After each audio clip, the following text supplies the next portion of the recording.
कहते हैं उत्तराखंड के पहाड़ों के बीच एक गांव है, धूपगढ़।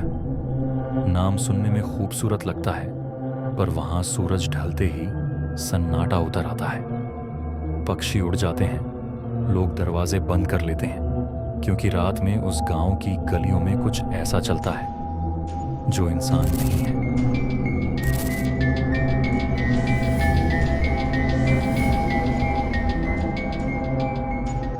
धूपगढ़ कभी एक हंसता खेलता गांव था। यहाँ लोग खेती करते, बच्चे खेलते और हर शाम मंदिर में आरती होती थी। लेकिन एक दिन अचानक गांव के बीच बने पुराने कुएं से अजीब आवाजें आने लगीं। पहले तो लोगों ने ध्यान नहीं दिया, पर फिर गांव की एक औरत, सीमा, उस कुएं के पास गई और फिर कभी वापस नहीं लौटी। सीमा की लाश 3 दिन बाद मिली, कुएं के पास, सूखे खून से सनी। उसके चेहरे पर ऐसा भाव था जैसे उसने कुछ देखा हो, बेहद डरावना। गांव के बुजुर्गों ने कहा, यह जगह अब अपवित्र हो चुकी है, मगर किसी ने गांव छोड़ा नहीं, क्योंकि सबको लगता था यह बस एक हादसा है, पर असली डर अब शुरू होना था। रात के सन्नाटे में एक बच्चा चिल्लाया, माँ, कोई मुझे खींच रहा है। जब लोग भागे तो देखा वो कुएं के किनारे खड़ा था। उसकी आंखें पूरी सफेद थीं और होंठ फटे हुए। उसने कांपती आवाज में कहा, नीचे कोई मुझे बुला रहा था। उसके बाद वो बेहोश होकर गिर गया। अगली सुबह वो भी गायब था। कई लोगों ने कहा कि उन्होंने रात में गांव के बाहर वाले जंगल में एक सफेद कपड़े में लिपटी औरत को घूमते देखा है। वो किसी को देखती नहीं, बस फुसफुसाती है, मैं अब भी यहाँ हूँ। जो भी उसके पीछे गया वो कभी नहीं लौटा।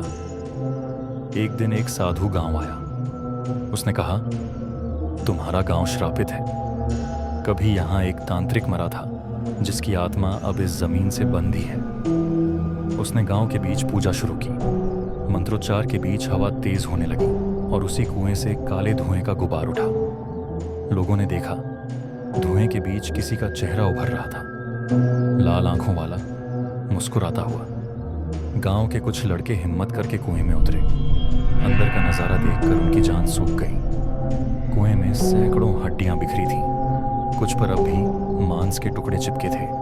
उन्होंने ऊपर आने की कोशिश की, पर ऊपर से किसी ने रस्सी काट दी। सिर्फ एक लड़का जिंदा बचा, जो बाद में बोला, नीचे कोई था जो हंस रहा था। लोगों ने गांव छोड़ने की ठानी, लेकिन जैसे ही उन्होंने गांव की सीमा पार करने की कोशिश की, अचानक घना कोहरा छा गया। रास्ता गायब हो गया। लोग गोल गोल घूमते रहे और फिर वापस गांव के बीच आ पहुंचे।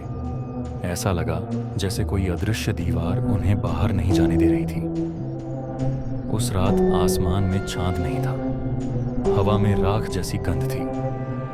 गांव के हर घर से लोगों की चीखें आने लगीं। दीवारों पर परछाइयां रेंगने लगीं और कुएं से किसी के चलने की आवाज आ रही थी। सुबह जब पुलिस पहुंची तो पूरा गांव खाली था। सिर्फ दीवारों पर खून से लिखा था, हम अब भी यहाँ हैं। अब धूपगढ़ गांव नक्शे पर भी नहीं दिखता।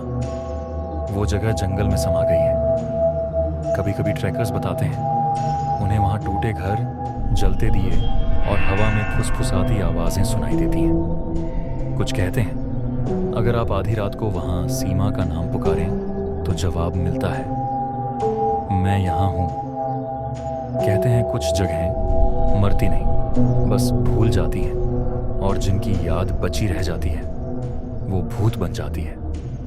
तो दोस्तों, ये थी भूतिया गांव, धूपगढ़ की कहानी। अगर इस कहानी ने आपकी रूह कांप दी तो लाइक करो, कमेंट में बताओ, क्या तुम उस गांव में जाने की हिम्मत रखोगे? और सब्सक्राइब करो साइलेंट क्राइम को, क्योंकि अगली बार हम वहां चलेंगे जहां मौन भी डराता है।